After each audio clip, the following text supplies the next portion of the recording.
Back in 2010, Hasbro showed off this, a prototype for a Darth Vader funeral pyre at San Diego Comic-Con there in 2010. And the idea was this is something we're thinking about doing, but they've never made it. So back in 2020, I started by creating a poster board box and finding sticks in my backyard and just cutting them to the right length and gluing them all over this. And then getting the sides so that they're angled down. You can see Vader's feet up above right there. And just kind of putting it in. The nice thing is using the actual wood and cutting it like that is it seemed a little more natural that way. And the more I put it, and I put like a little wood pillow, if you will, for Vader's head because it is raised up a little bit if you look in the movie. And here you can see, put Luke in front of it. And it was actually really easy to put all this together.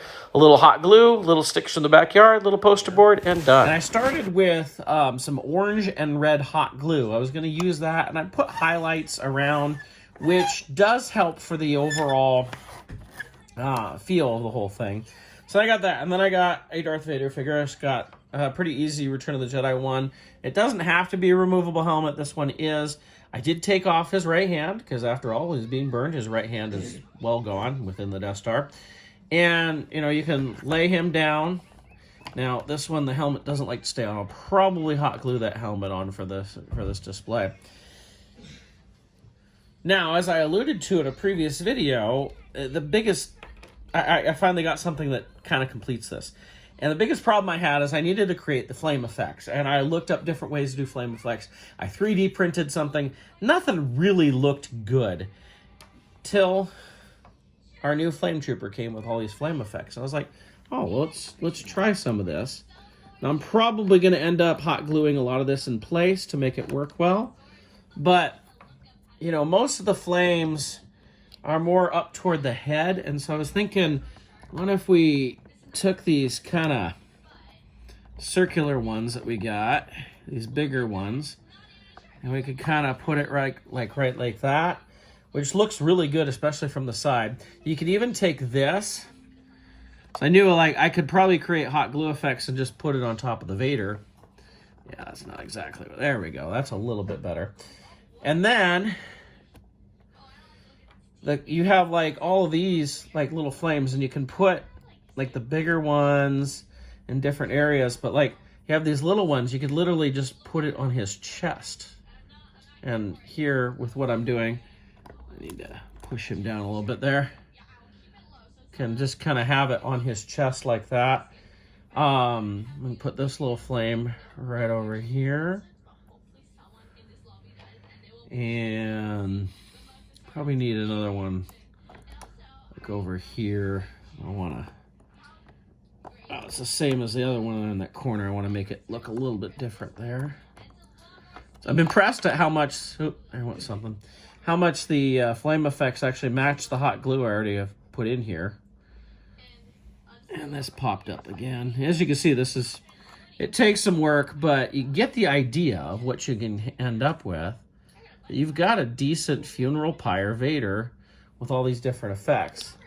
So you can see what we got, all we need to do is you can add a Luke in here or something, and with that. But it's not bad. It's not perfect. I really wished Hasbro had released that one they showed at Comic-Con years ago. But this is a way to end up getting a nice funeral pyre Vader. So I'm pretty happy with that. And most of this was super easy. The sticks were free. Oh, I clear coated the sticks too. Once I got everything glued on here, I took a clear coat spray paint and I gave it a couple coats of clear coat to protect those so that I know that they would stay good on there and everything. So you end up with a nice funeral pyre Vader. You put a Luke in front of it. There you go.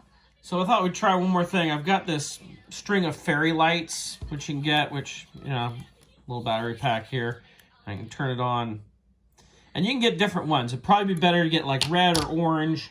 Yeah, this is just something I had lying around, so I'm just going to give it a try. So I'm going to go ahead and put it underneath and see if it adds to the effect here. So I've added the lights. The lights are a blue-white light. Obviously, an orange-reddish light would be much better. And you can even get ones that flicker. So I might actually invest in that. But then you can take your Luke. And this is just a 5POA one. And from the back, it doesn't even matter. You can have him standing there. And there you go. You get Vader on a funeral pyre. It's not bad. It's a pretty cheap way to do it. So I just thought I'd put this out if anybody wanted to give it a try. I'll probably be purchasing some red-orange lights or something like that. Maybe even ones that flicker to make this work a little bit better. But there we go. It's Vader on a funeral pyre right there. Here's one last look with a white background so you can see what those flames really look like, and a lower angle on the camera, so it's a little matches the film a little bit better. But there you go. One last look at it. As I said, some orange reddish lights will probably do a lot for this. So I went ahead and bought some of these little candles like you put in a jack-o'-lantern, because they are orange and they flicker a little bit. It's hard to see the flicker right here, but they do flicker. And so I'm going to add them in there, see what this adds to the whole thing. There it goes, flickering. So I have 7 flickering lights, and of course the light just came on my camera here, which really doesn't help at all. But I'm going to try and turn down the lights and see what we can see as far as what this looks like with the flickering lights on it now. So here you can see a little bit of flickering to it. It's not huge, but it doesn't need to be huge. I have, I think, 5 different lights on the inside underneath this, which adds like a little flicker within it, which looks like it's on fire and everything. And then I have 2 of them just back behind this, because ultimately, you know, I want to light up these flames at the top, and the only way to really do that is to put some of these just behind, just to backlight it.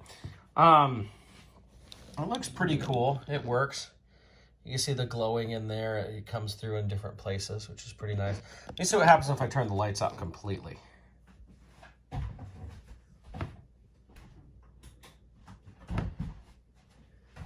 There you can really see the glowing now. Of course, you can't see much else, but you know, it definitely glows well. It picks up the flame effects pretty nicely. I'm sure if I wanted to like put one of these more over here, it would really pick that stuff up. So if I could find a way to just like to maybe just glue one right over here or something to add that extra effect, it would work. What I could really see is if we did like that, it would really light it up pretty good. Now, if we go, as I take those off, you can see that there's stuff glowing inside, just coming through there and everything, which works. And it has a nice little flicker like it's on fire, so it's pretty cool. But ultimately, you need this over here light up. So it's a pretty cool effect. It's not perfect, but I wish the lights were a little brighter. I could probably find lights that were a little bit brighter, but it does work. I think it's pretty cool, and I finally have a funeral pyre Vader right here. Vader's still in there, flames on his chest and everything. So there we go. That's my funeral pyre Vader that I've made.